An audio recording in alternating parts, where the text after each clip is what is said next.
Our next type of volcano is a cinder cone. And now we're getting to our first cone-shaped volcano. These are sometimes also called scoria cones or tephra cones. I tend to just call them cinder cones. And now we're getting a gas-rich basalt or an andesite. So our volatiles are changing, right? We're getting more volatiles, so we're going to have a little bit more explosive eruption. In fact, the eruption is going to be explosive enough that it's actually going to like blast out these lava bombs, right? And that's what we're seeing right here. There's just enough volatiles, just enough energy to kind of give small explosions that fly upwards, and then these lava bombs land on the side of the volcano, and that's actually how this volcano builds up. These, though, are not the biggest. So when we're talking volume-wise, these are relatively small. From base to top, they're usually less than 1,000 feet high. And so, are there some that might be a little bit bigger? Yeah, but most are not that big.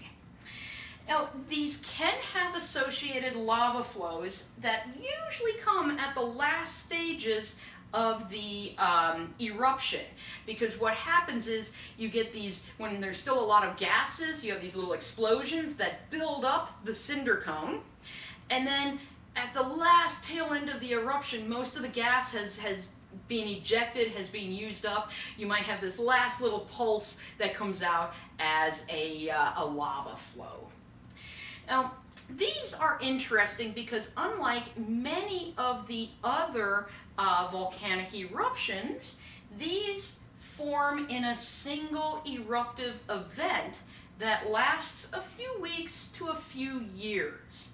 And so many of these volcanoes can have lifespans that last thousands to hundreds of thousands of years. These things have lifespans that might only be a few weeks. But don't let that make you think you're safe living next to a cinder cone, because they like to form in groups. So where you've had one cinder cone, there is a likelihood that another one will eventually erupt. So this is what a cinder cone looks like, our diagram. We have our magma chamber under here, there's the crater, we have this nice cone shape, and we have those pyroclastic, slightly mildly explosive eruptions that kick up, explode these little pyroclastics that build up these layers and build up that cinder cone.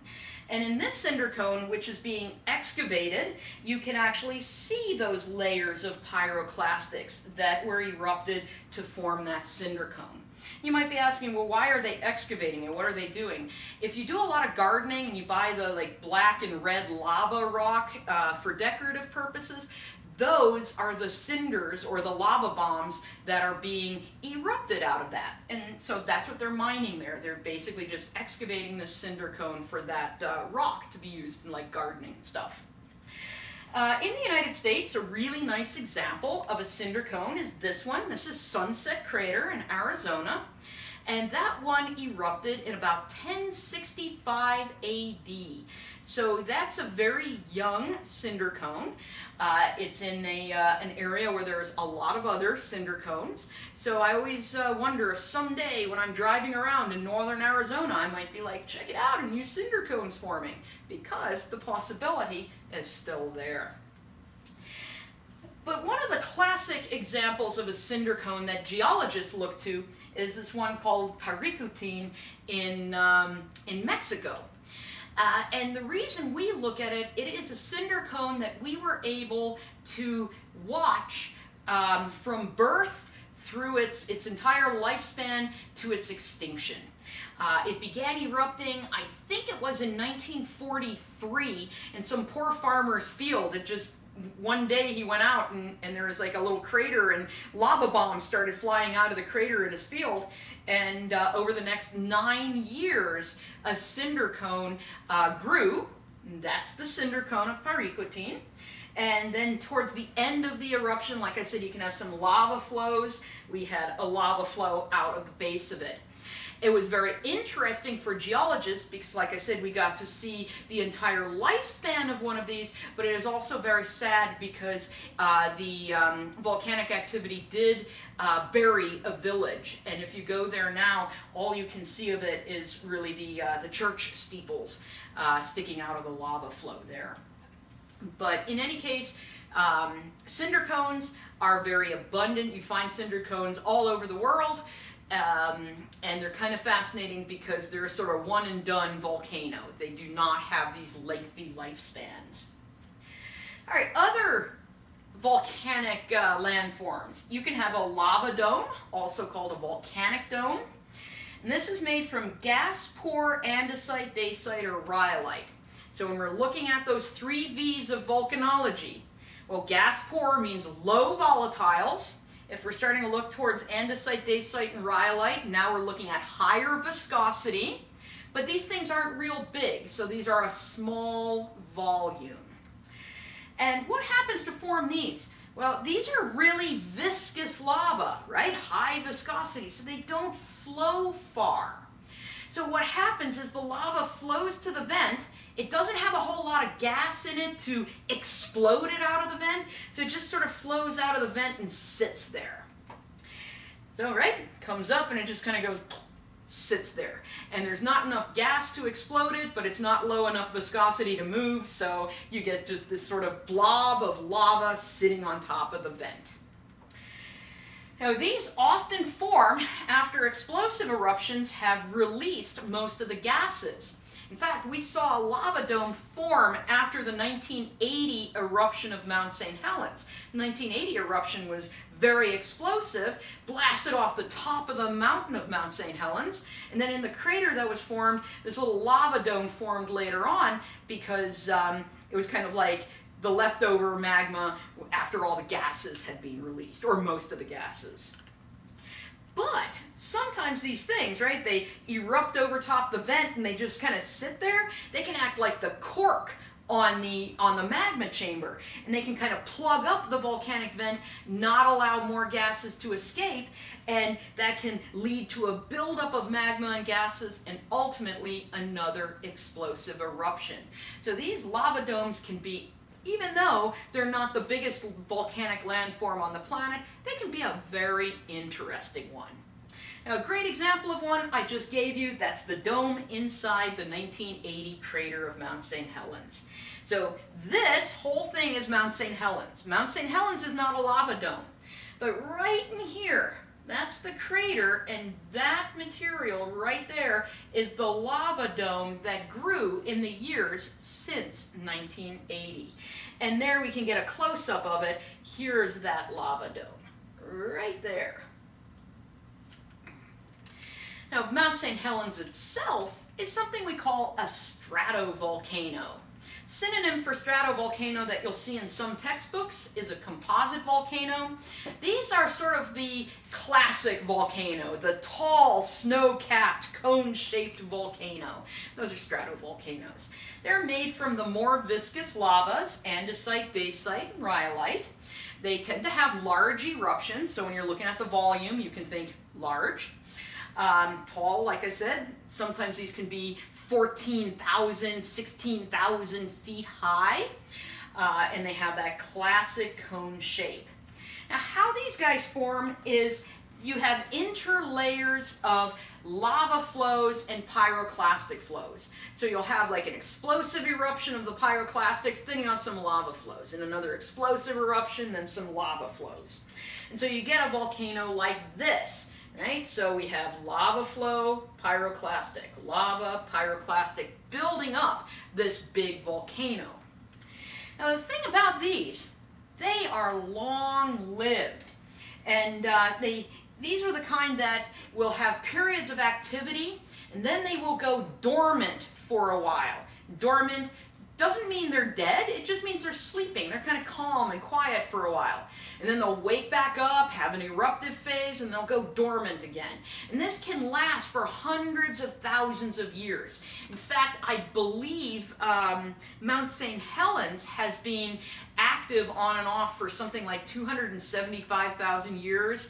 The volcano I worked on, Ruapehu, in New Zealand, is something like 300,000 years of activity. So these things can be long-lived, but just remember they can be quiet for parts of that time, and they're simply dormant, not extinct. So example of one of these is Mount St. Helens, but also other examples of these stratovolcanoes. That's Ruapehu. That's the one in New Zealand that I worked on. But also if you ever lived or have visited the Pacific Northwest, let's see, what is it, Mount Hood and Mount Rainier, Mount Fuji in Japan, the Alaskan volcanoes, those are all stratovolcanoes.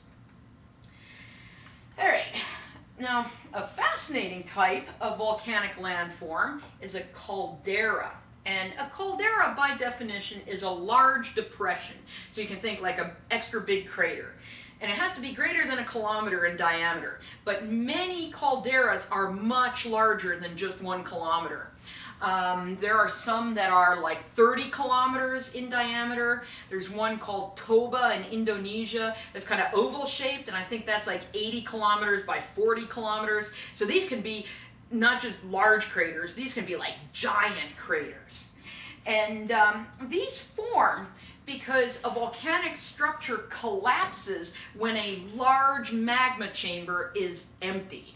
So you can imagine underneath Earth's surface, we have this magma chamber, and if we have a catastrophic eruption where basically in almost an instant, and in fact in a geologic instant, that magma chamber is emptied in an eruption, well, it can't support any of the land above it, so it's going to collapse into that emptied magma chamber, and that is a caldera.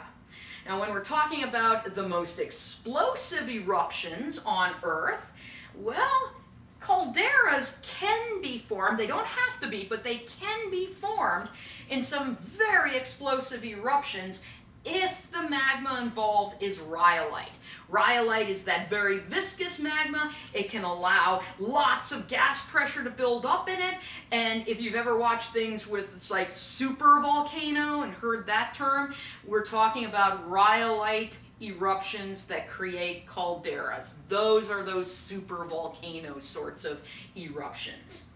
So what we're looking at here, this is a diagram of when Mount Mazama erupted, and you might be like, what mountain is that? Well, it is what ended up creating Crater Lake.